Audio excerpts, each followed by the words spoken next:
Here's a challenge most of us never think about. How do you build community when your teachers are scattered across town, going from house to house? Today, we're speaking with Nicole Kovar. She's the founder of Piano and More, a mobile lesson studio in Northern Virginia. Nicole's tackling a tough challenge with this business model, building genuine connection when your lessons happen behind closed doors across the city. We dig into real challenges and honest benefits of mobile lessons, including how she keeps students and staff safe. Plus, Nicole shares her inspiring Play It Forward initiative, providing free lessons and instruments for families who need it the most. This is a candid conversation about what works and what doesn't, and how mobile lessons can truly serve your community. Welcome to Rock School Proprietor Podcast. My name's John Kazicki. And I'm Mandy York. And our guest today is the founder and executive director of Piano and More in Arlington and Northern Virginia areas. And through Piano and More, she's established Play It Forward, which is a program that provides free instruments and lessons to kids from low-income families, also delivered through her studio. Nicole Kovar, how are you, Nicole? Oh, I'm doing great. I'm so glad to be here. Thanks for having me on. Yeah. Thanks for coming. So, Nicole, you reached out to me, I don't know, a few weeks back and talked a little bit about your studio. But for our listeners, why don't you give kind of a quick, 30-second info and intro about what you do at Piano and More? Yes, I'd be happy to. So Piano and More is an in-home lesson studio, and that's all we do. So we don't have a physical location, and we have been doing this for almost 10 years. Like, we just passed our 9-year mark earlier this year in April. So I can't believe how quickly it's flown by. But since 2016, we've been servicing in-home lessons in the Northern Virginia area for piano, guitar, and voice lessons. There's a couple of things that are interesting to me about your studio. And I think we'll probably get into those, but one being that it is a mobile studio. So you are sending instructors to students' homes for in-home lessons, no brick and mortar location, right? That's right. So it's all this mobile model. That's interesting to me. You've set your business up as a nonprofit. That is interesting to me because these are all things that I don't have any experience with, aside from the private lesson stuff. Now, when you initially reached out, I got a lot of good info from you about things like your philosophies and emphasis on experiential learning and like play through learning and having fun in the lessons, which are all awesome things. Because in my mind, and what we've talked about on the podcast before, is that I believe that all translates into greater focus on longevity in music and being able to play music throughout your life, as opposed to it being more of like this almost a studious pursuit where, you're focused on like education and technique. Maybe Mandy disagrees with me a little on this. This is where we get a little back and forth, which is nice. It's a different thing. Yeah. And the importance of connection with like student and instructor and building community. I think I even read on your website or in one of the articles that you had sent to me that some of your students even expressed an interest in performing like pretty quickly, like 4 or 5 weeks into lessons. All awesome stuff.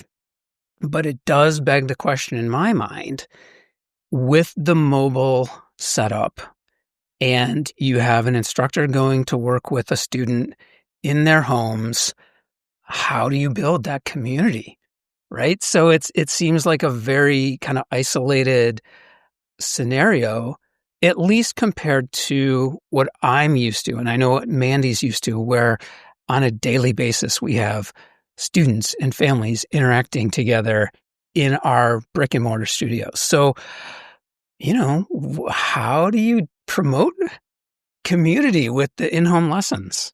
Yeah, it's definitely something that we had to address really quickly because obviously, with no core location where I can just easily say, "Hi, how you're doing?" and develop a relationship with a teacher or between their parents, that could be lacking and could be detrimental too.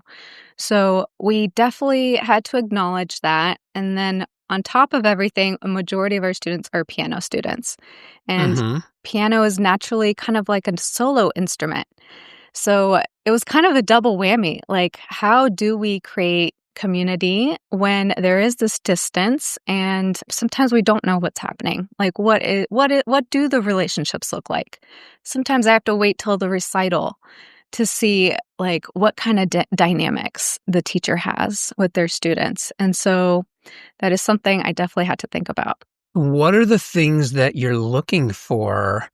You mentioned sometimes we have to wait till the recital. What are Mhm. the things that you're looking for to figure out how are we going to promote community? Are there like, Yeah. because I'm still not sure. Yeah. So whenever we do come together, we really take advantage of that. So we start there. With the recitals, we make sure that it's a teacher-hosted recital, and so recitals by the teacher. Some Mhm. studios, I know they'll, like, mix it up and, like, the owner will kinda host it, but we make sure it's hosted by the teacher. That way, they can do these really detailed student introductions during the recitals, and that helps it make more that helps make it more personalized. So I think that's really important. And then the second thing is we would add some kind of social component to all of our recitals. So we'll do like potluck lunches. We set up like a photo booth where there were like these blow up instruments and the families could hang out and take some pictures afterwards. And we've done like games and trivia and so we just try to have them linger, help develop those relationships. You're Mhm. really looking to use the recital as that core means of building community. That's one way, but I mean, we have recitals twice a year. Okay. So that doesn't provide a lot of opportunity. Another thing that we do is we'll do these musical experiences or musical field trips for our Okay. students. So one pretty popular one are open mics where we Okay. just set up at a restaurant and our kids can come by and play. And that's like a low stress environment. So Love that. if they're a little Mhm. shy to perform or maybe it's their first time, we like to really encourage them to play at a local restaurant. We also do these fun ones where we'll take them to a recording studio and they Mhm. can actually play their song and be recorded. They get to take home an MP3 file. So that's fun. And we'll take them to like the theater, the Kennedy Center nearby. We're close to Washington, D.C., and the Kennedy Center is really well known for its production. So Mhm. we'll do things like that all throughout the year to kind of help build that community. Gotcha. Yeah. That that starts to make more sense in my mind, right? And then so you mentioned throughout the year, do you have kind of like a regular schedule that you're planning for these events, or are you just kind of doing them whenever you think about doing them, or when things come up? Like you mentioned the Kennedy Center, obviously it's going to be specific performances that might be right. How does that work? We typically do 1 to 2 a semester, and these are non-recital events. Okay. So, we try not to do too much because that overwhelms them because they're pretty busy. I'm Mhm. sure it's the same with most families now, very busy with activities. When you say semester, are you talking, I guess, how frequently are you talking about for a semester? We we are Or open how all year long, maybe round. how long a semester is? Yeah, we are open all year round, but I like to look at spring and fall. So, fall is September to early January kind of, and then you have Gotcha. January to June. Yeah. Okay, so if you're doing like 1 to 2 every semester, plus Mhm. you're doing a couple of recitals, so you're looking at, like, anywhere from, what, 4 to 6 kinda Mhm. social events Yeah. every year? Mhm. Alright. Yes. Okay, which translates to, every 2 to 3 months. Mandy and I did an episode, I think it was 44, where we talked about building community, and that was very much a result that conversation was very much the result of a panel discussion that I was part of for the Utah Music Teachers Association. Hmm. And, I'm the rock school guy and I'm like big on community and playing together. And I think that's why they invited me, but it was talking about building community. But I definitely felt kind of like the odd man out talking to, as you mentioned, like all those piano students where it's kind of Mhm. a solo instrument. Mhm. I felt like, well, why don't people just kind of jump in there and play together? So I sort of had to understand that perspective. But yeah, episode 44, I think that's very similar to what you're talking about. Now, you mentioned possibly performing together. Do you have your students interact and perform together? How do you do that when you're a mobile studio and you kind of don't know? I mean, you as the director, you might not know who these students are, what they're working on, what their ability level is, what their musical interests are. How can you, I guess, how do you promote playing together? And like, when does that happen? Yeah, I will be honest with you, it doesn't happen with us much. Okay. It We've had a couple jam sessions here and there, but Hmm. we're a studio that kind of follows the demand. So if we don't see a lot of signups, and we've tried it a couple times and we kind of phase it out. And jam sessions was one of those where it just didn't work out. And Hmm. I think it's because we are so piano based, maybe. Okay. And it is hard also to teach like playing with other people when you are in home. So if that's something you're looking to do, then I'll be honest. Our services, we're so limited with that. I appreciate that you recognize like, okay, this is what we know we're good at, and this is kind of the lane that we're going to stay in. All that said, Nicole, I think if that was something you'd want to do, I can totally teach you how to do Okay. that. Yeah. Lots of ideas. Yeah, I'm Okay. sure. So shifting gears here, we talked a little bit about performances already. When you do performances, where do you do them? How do you coordinate them? Like what kind of participation do you generally see? Yeah. Oh, it's a good question. So we have like our go-to local spots, some churches and some like piano stores that have recital halls. So we built some relationships with local business owners in the area, and that helps a lot. And we do like all the scheduling and the logistics for our teachers. So that helps a lot as well, make it easier. And then the other question, what was the second one? I guess it was venue and what kind of what kind of turnout do you usually get? Yeah. Like in terms of student participation, is it optional? Is it required? Mhm. Yeah, we don't really say required, but we do tell our teachers, you're preparing them for a performance at the end of every semester. So Hmm. we do track everything. We do track how many percentage of a turnout per teacher, and we like put it up on a leaderboard so we can see which teacher is doing a great job encouraging their students to show up and who's kind of lagging behind and needs to work on it. So it is important. We want them to get away from that mindset that this is only my skill for me in my room or in my home because unfortunately Yes. that's part of the image that we're reinforcing is like this is only for you. And we do want to push them out of that space. So that is something we track and we talk to our teachers often about. And some years we have really great participation rates and some years we don't. Some years it was 50%, like this last one. And I don't know, you'll have to tell me what your participation rates look like, but we've had higher before, and it just depends on the teacher. Just depends on what the teacher's beliefs are on recitals and concerts and yeah. Well, yeah, I think with my studio being a rock school, I think we're going to have vastly different numbers when it comes to performance because we are performance based. Mhm. Like that's what we do. That's part of our program. And Mhm. that's part of why we have the students that we do. All right, Nicole, I had told you before our conversation, I'm going to like gently push you a little bit on some of this stuff. Yeah. And,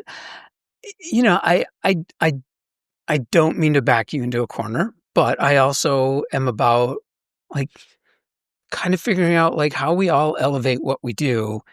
And it does make me wonder because you said some fantastic things. You said you want to impress upon the students that this skill that they're building is not just for them. And I wholeheartedly agree. But how can maybe this is me asking you if we're being candid, how can you present to the students the sheer joy and like I know like you're a performer, I know you're creative. How can you present like what your appreciation of music is and has become over the years related to performance and sharing that gift with others in a situation where there's not as many avenues for them to interact and perform. Does that make sense?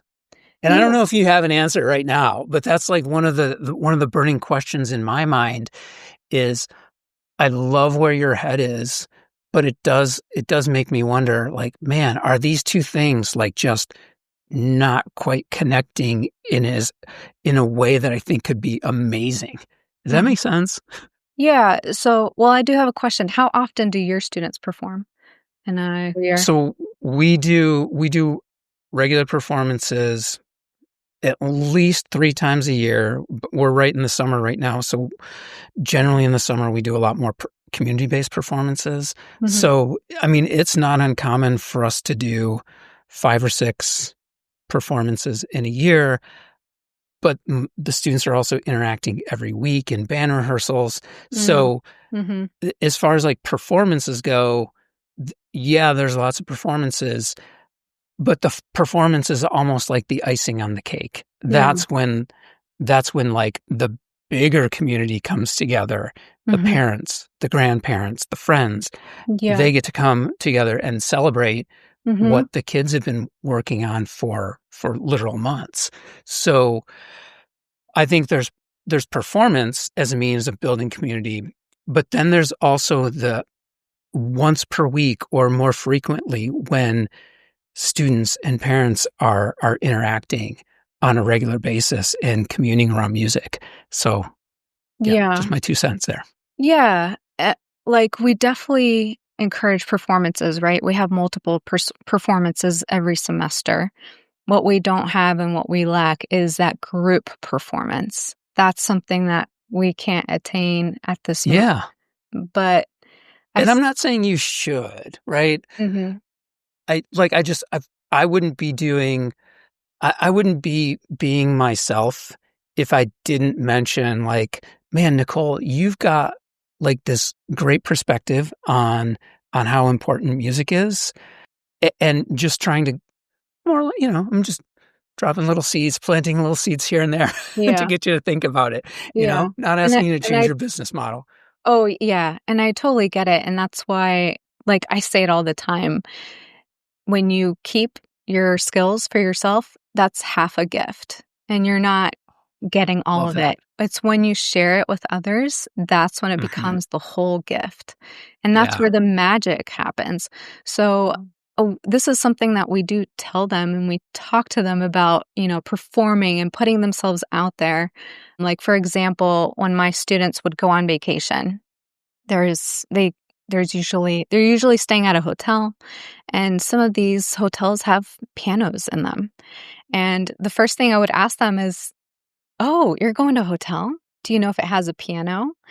And they would Yeah. and of course, I'm not expecting them to know if the hotel has a piano in it, but I'm putting that seed in, like, "Oh, when I go to the hotel, I'm gonna look for a piano." And then I would tell them, if there's a piano, make sure you play your song because they're going to be so impressed seeing this young kid play such a beautiful piece. Hmm. And then they would go on vacation and I would see them in a week or two and they would come back and tell me like, guess what? My hotel had a piano and they would play on it. So it is something that we talk about because I know it's important, and I Yeah. don't want them to just get stuck of, "Oh, in my home, this is when I play piano and it's only for me." So, Right. it's something we Yeah. know, but we're just not the best place to encourage group performance, obviously. And that's the instrument, Mhm. right? Like you said, it's the piano. Yeah. I love chamber music and I've loved I'm a singer, working with pianists, I've Mhm. flute, trumpet, guitar, violinist. Like I love those chamber music experiences, right? When you get to work with another instrumentalist. And correct me if I'm wrong, but I do think your young students are learning their instrument, they're honing their skills. Accompaniment and collaboration is kind of a next step. Yeah, That actually. those are that's a different skill set, right? Yeah. So they're learning their instrument, and then hopefully, as they become stronger musicians, players, Mhm. they can collaborate more Yeah. with others. Yeah, it is a beautiful Mhm. thing when you can get to that level. Mhm. Mhm. This is Mandy playing the good cop to my bad cop. So thanks, Mandy. So all right, we'll kind of shift away from that. Now, I did want to know what made you, Nicole, what made you decide on the in-home model? Because that's Yeah. something that I've never done. I think in my in my mind, it feels like it comes with all sorts of its own challenges, including what we've just been talking about performances and like playing with other students. But what made you decide on the mobile model? Yeah, well, it was not planned. It Okay. just Mm. happened, and I think this happens with a lot of in-home teachers. Number 1, it's easy to start, right? There's not this huge hurdle that I have to go find a lease, I have to make this commitment, I have to purchase all these instruments. So, yeah, the barrier to entry is quite easy, right? And then secondly, when you get started, most also what I've heard from other in-home teachers, the demand is just overwhelming. There is a huge demand. And so it's easy to start to wonder, like, can I monetize this? Can this be my full-time job instead of just a side hustle? Mhm. And that's basically what happened to me. And before I knew it, I had a whole operating business and I didn't even know how to operate a business. So that was also a learning journey that went on for many years and still is. There's still so much to learn. Sure. But yeah, that's how it started. Yeah. Okay. I mean, we've talked before how there's not a one size fits all for these things. You Mhm. know, I I I have colleagues that don't have a brick and mortar space for their music together businesses, their group spaces. Mm, mhm. They'll, rent a yoga studio and then they'll rent a library room or church room, right? And they travel. That was never anything I wanted to do. I just wanted one space, right, to be Mhm. in. And some kids like going to the rock school or, Miss Susie's piano studio every week. But there's a market for what you're doing, right? There's the busy family that Yeah. doesn't want to have to travel and maybe has 3 other kids. So one less trip to an activity is Mhm. great. Mhm. So again, Yeah. it, And yeah, and Nicole and I spoke last week briefly, and this is I think your head's in the right place, Nicole, because you'd mentioned this is a premium service and Yeah. mhm, you're priced accordingly for this premium service where someone is coming to your house, customizing everything, right? So, Mhm. and I did kind of some quick numbers on comparing my community with Arlington, Virginia community, and then cost of living. And Arlington's about 10% more expensive than where Mandy and I live, Okay. but your rates are like significantly more than what I'm charging for the equivalent service. And I think that's important when you consider not just that this is very customized. People are they've got a private instructor coming to their homes. You're accounting presumably for in what you're paying your instructors for travel time. Oh, yeah. Definitely. And oh man, there's just so much that goes into in-home that you don't really realize, especially when you're starting to hire other teachers. Hmm. But yeah, you have to think if it's just you, then you're taking on the risks and it's no big deal. But when you start hiring others, now it can be a big deal. You have to think about things like, where am I sending? Where am I sending them? Is it going to Right. be a safe space? Because I don't have the luxury to go there first and, suss it out and make sure it's a good, clean space. I don't know, right? And so, yeah, that was one of the first things I learned, that if I'm going to hire other people and send them to homes that I've never been to, I need to make sure that I'm structuring the pricing correctly to Hmm. where I can lower the chances of them being in a situation that they don't want to be in. And I actually had this happen, and thankfully nothing terrible ever happened, but where one teacher went to hoarding situation. That's what he described it. He was like, it was almost a hoarding situation. Oh, yikes. The piano was in the basement and it Hmm. was musty and just dark. And I do not want to go back there. So I quickly learned, like, the way you price in home lessons, it's more than just the price. It also filters out what kind of clientele you're gonna be working with, and Yeah. that is important when you don't have control over the environment. Yeah. And I'm assuming I like that you're thinking about protecting your instructors that you're sending into homes. I'm assuming you're also thinking about, okay, I'm also sending this adult into a home with a child, and while I employ this adult, I don't necessarily know how this adult handles themselves outside of my vision. So there's, liability involved on in both situations, making sure that the kids and the families are safe, making sure that your instructors are safe. And I mean, we all deal with that, but in your situation, it's a little bit more dicey when you're not seeing the families and your instructors in your physical location. So Yeah. that's are there any specifics that, like, what are some things that you do to, I mean, you mentioned the pricing kind of weeds out certain families. Is there anything else you're doing to think about safety, both from the side of the student and the parent? Or sorry, the student Yeah. and the instructor? Yeah, we take it really seriously. Like, even in our hiring, it's really important that we check all of our boxes.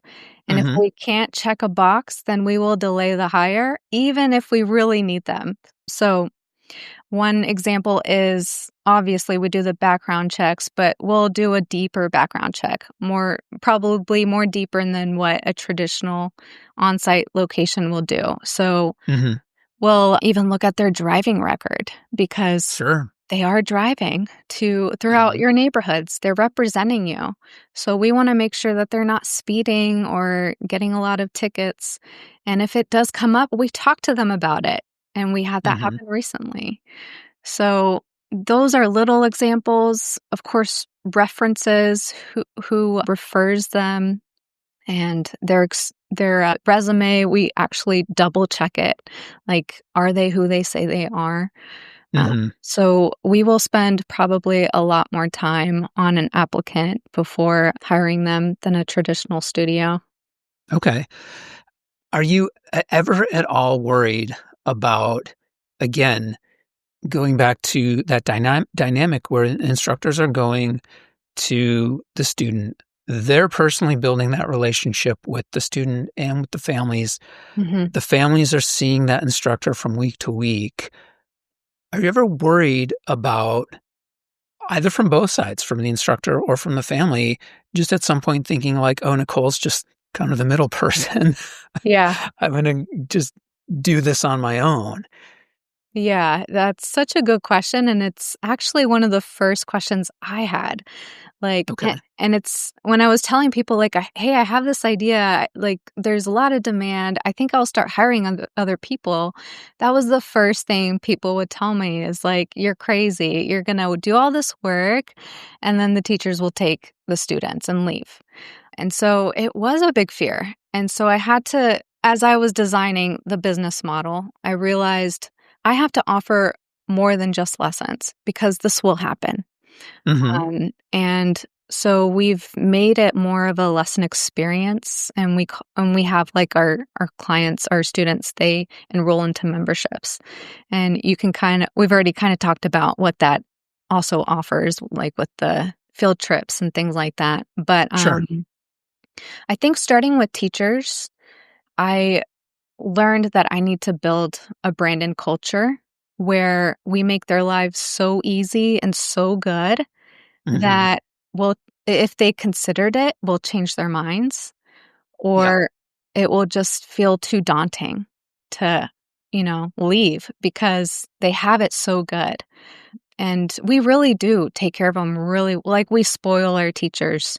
We pay them the best. Like we have the best rates in the area. And they know that. They tell us this Mhm. all the time. They're like, "You guys pay the best. We love it here." And we also have policies that really are designed towards the teacher to have a sustainable income for the long term. That's So, great. yeah. So for example, we don't allow any kind of makeups. Like, Okay. if the student cancels, then okay, but the teacher's still gonna get paid. Yeah. Mhm. And I think we have these policies to protect the teacher and their time because they are out there in the streets, like, driving Right. to you, right? But I also think if like, it would be harder to enforce those policies on your own because they're the ones that have, like, these deeper relationships with their clients, and Yes. yeah, it's hard to tell them, well, especially as a teacher, we always wanna say yes, and we always wanna, help them get to we always see their perspective first before ours. So, I think they really like us being a buffer and protecting them, Mhm. and they do see the benefits. Like, they do see that we really take care of everything for them, and the longer they're with us, it's harder to even think about going out there on your own. Sure. Yeah, I can see how Um, it'd be really easy for a teacher. That's great. Mhm. yeah, again, I think that's really great that you mentioned w taking care of the teacher when you're sending them to these homes of folks you don't know. It definitely shows that you're thinking about your employees. Do you ever do, like, I mean, team building, relationship building Yeah. stuff, culture building amongst your staff? Yeah, that's actually it's so important, and I didn't realize how important it is, and I still think I'm still, like, understanding the impact, but teachers love community, and we also do teacher socials. So, we will do sometimes it involves the arts, sometimes it doesn't. Like, we've done recital dinners where it's just us teachers and piano Mhm. more pays for it. We'll do, like, an art night, we'll do rock climbing, we've done brunches, game nights, Yeah. and so they don't have to feel alone because I do know with private lessons, after some time, it's usually just you and the parents or the students and the parents, that's who you're talking to all day. Yeah. So, yeah, we do also emphasize having a teacher community. That's great.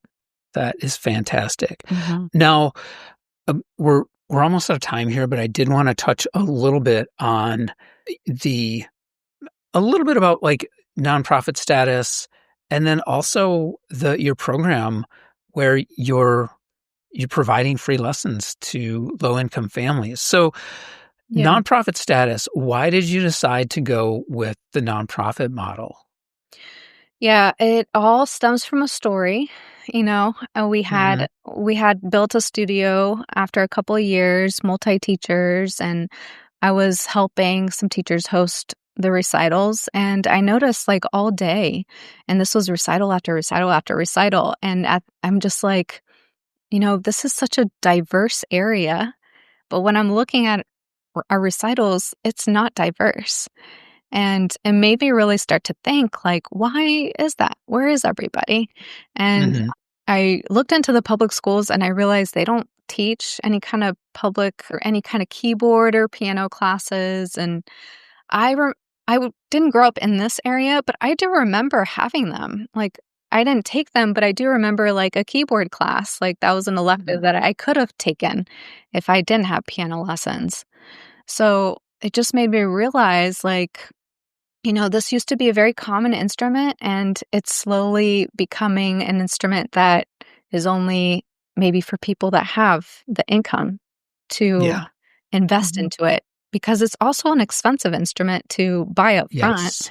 Yeah, Yes. and it takes up a lot of space. So, yeah, it just made me realize that if I wanted diversity, we had to make a change. And so that's when I started calling some schools in the area and seeing if they would be open to a partnership, which they Hmm. were. And Play It Forward was born.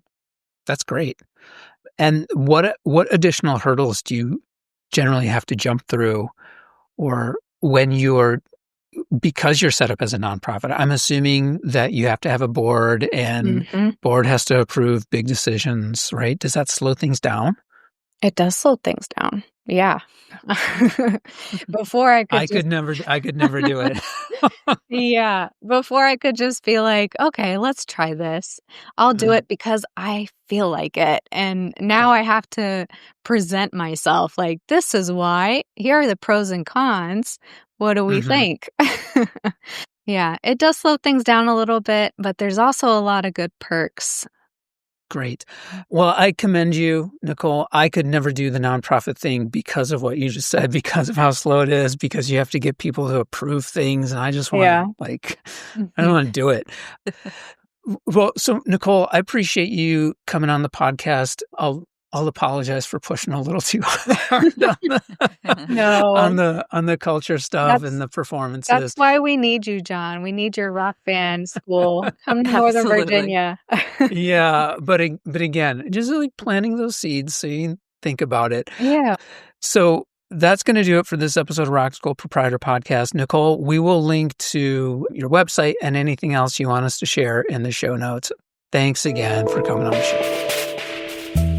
Thanks again to Nicole for joining us. Following our conversation, Nicole mentioned that she is always looking for great instructors. So if you are in the Northern Virginia area, get in touch with her through pianoandmore.org.